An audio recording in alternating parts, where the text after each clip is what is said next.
بسم اللہ الرحمن الرحیم نحمدہ و نصلی علی رسولہ الکریم۔ لیجیے، جمعۃ المبارک بھی رخصت ہوا، ماہ مبارک کا الوداعی جمعہ۔ ایک نئی زندگی کی نوید سناتے ہوئے، زندگی کے نئے اہداف مقرر کرتے ہوئے، زندگی کی شاہراہ پر نئے نئے راستے کھولتے ہوئے یہ ہم سے رخصت ہوا۔ وہ مہینہ جس میں ایک نفل فرض کے برابر ثواب پاتا اور ایک فرض 70 ثواب کے درجے تک جا پہنچتا ہو۔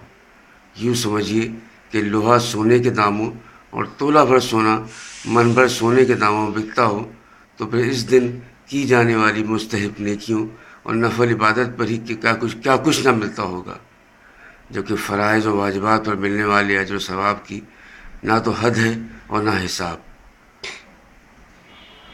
اور جب یہی دن یعنی جمعۃ المبارک رمضان المبارک کے آخری عشرے میں آئے، جو جہنم سے آزادی اور پر چھٹکارے کا عشرہ ہے، اس میں بندوں پر بے انتہا باران رحمت ہوتی ہے، اس میں لیلۃ القدر جیسی رات ہے جو 1000 مہینوں کی عبادت سے بہتر ہے، اس میں اللہ کے بندے اللہ کے در پر ڈیرے جمائے یعنی اعتکاف کر کے قرب خداوندی حاصل کرتے اور اپنی خطاؤں کو معاف کرانے میں مشغول ہوتے ہیں، تو اس کی قدر و منزلت کا کیا کہنا۔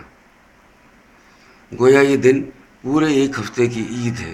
اس دن تمام مسلمان مرکزی مساجد میں جمع ہو کر جمعے کی نماز ادا کرتے اور اجتماعیت کا مظاہرہ کرتے ہیں۔ یہ دن تمام امتوں کو پیش کیا گیا، لیکن بعض اقوام نے اپنے لیے ہفتے کا دن اور بعض نے اتوار کا دن مخصوص کر لیا۔ ہمارے ہاں بھی جمعۃ المبارک کا دن رفتہ رفتہ عام دنوں کی طرح ہوتا جا رہا ہے۔ بہت سے لوگ جو صرف جمعے کے دن ہی اہتمام سے نماز کے لیے حاضر ہوا کرتے تھے، وہ اب جمعے کے دن بھی مسجدوں میں دکھائی نہیں دیتے۔ حالانکہ رمضان المبارک کا آخری جمعہ ہمیں شدت سے یہ احساس دلاتا ہے کہ وہ ماہ مقدس جو اپنے جلوں میں ہزاروں رحمتیں اور برکتیں سمیٹے آیا تھا، اب رخصت ہو رہا ہے۔ نہ معلوم اس کے بعد آئندہ سال کے مبارک ماہ میسر ہو یا نہ ہو۔ زندگی کی ضمانت کوئی نہیں دے سکتا۔ کتنے ہی لوگ گزشتہ سال ماہ مبارک میں موجود تھے اور اب موجود نہیں۔ موت ہر وقت انسان کے پیچھے لگی ہوئی ہے۔ جب مقررہ وقت آ جاتا ہے تو پھر مہلت نہیں ملتی اور انسان موت کی آغوش میں پناہ لینے پر مجبور ہو جاتا ہے۔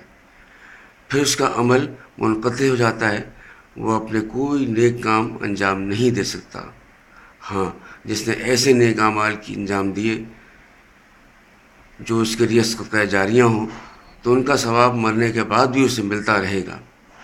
بہت ہی خوش نصیب ہیں وہ لوگ جنہیں اس ماہ مبارک اور اس میں عبادت اور اطاعت کا موقع نصیب ہوا اور انہوں نے ان قیمتی اوقات کو ضائع ہونے سے بچا لیا، روزہ رکھ کر، تلاوت کر کے، روزہ اور قرآن کو اپنے حق میں شفاعت اور سفارش کرنے والا بنا لیا، عبادت سے رحمت اور مغفرت کے طلبگار ہوئے، لیلۃ القدر کی تلاش میں راتوں کو زندہ کیا۔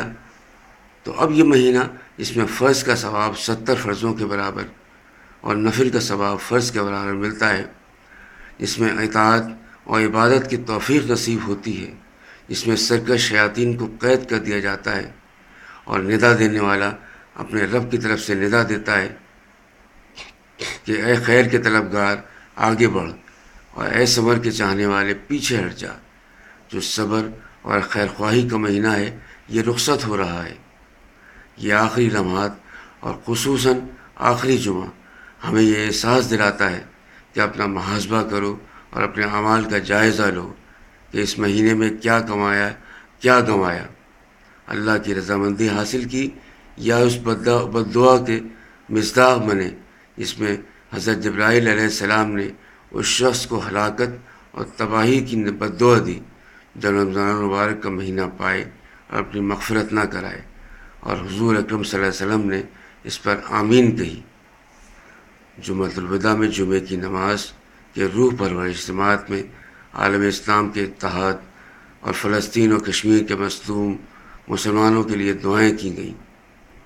اس موقع پر ہمیں اپنے آپ کو ٹٹولنا چاہیے کہ ہم نے اس مہینے میں کیا روحانی ترقی کی اور ہمارے اندر کیا تبدیلی آئی، ہمارے ایمان میں کتنی پختگی آئی، ہم نے روزے کے مقاصد کو کس حد تک پورا کیا، رحمت کے عشرے میں کتنی رحمتیں سمیٹیں، مغفرت کے عشرے میں کتنی مغفرتیں مانگیں، جہنم سے چھٹکارے کے عشرے میں جہنم سے بچنے کی کتنی کوششیں کریں، للیلۃ القدر کی تلاش میں کتنی محنت کری، اپنی اور اپنے گھر والوں کی اصلاح کی کتنی فکر کی۔ بس یہی ہے جمعۃ الوداع اور یہی ہے رمضان المبارک کا پیغام۔ وآخر دعوانا ان الحمد للہ رب العالمین۔